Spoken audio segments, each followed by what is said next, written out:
رحیم پروداکشن. البته روزی خورسندی سرجم رقص و بازی میکنیم، خوشی و خورسندی میکنیم. مونیس ابراهیم یک خرسک میزنه. مونیس جان آماده شدن بگیره. اگه عصر 21 پیشروی شده همه وای بردوره از یک همه وای بر قدیگم بزنه کو شاو خواب بودم که یکی از پشلی آمد وای بردم میبینم افندی تاجیکی آها یکی نگاه بکنم افندی آتم مرد. همه مسافرده قشلاق بالای سرم آمدن گفتم بچم گیره نکنین ما بجای آتم میگه دیلم پر شید. آچم مرد. همه زنکا قشلاق بالای سرم آمدن گفتم بچم گیره نکنین ما بجای آچم میگه دیلم پر شید. در رسیده زنم مرده اگم دختر قشلاق نمیای بگه که ما بجای زنم.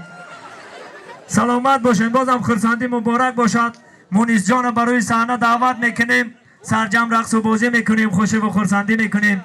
میگم مطربا از نوا آغاز کن، پرده تار و طرب را ساز کن.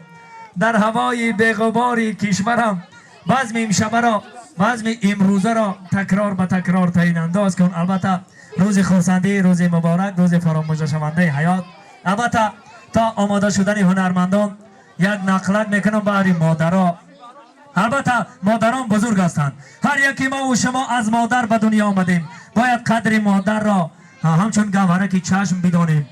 البته به قدر مادر برسیم. میگه از یک مادر پرسیدن، از یک مادر پرسیدن گفتن کدام فرزندت را دوست میداری؟ مادر گفت همان فرزندم را دوست میدارم که در بستری بیماری است. تا شفای یافتن فرزندی بیمارم را دوست میدارم. بازم به مادر سوال کرده پرسیدم بیشتر و بیشتر کدام فرزندت را دوست میداری؟ مادر گفت همان فرزندم را دوست میدارم که در غریبی است.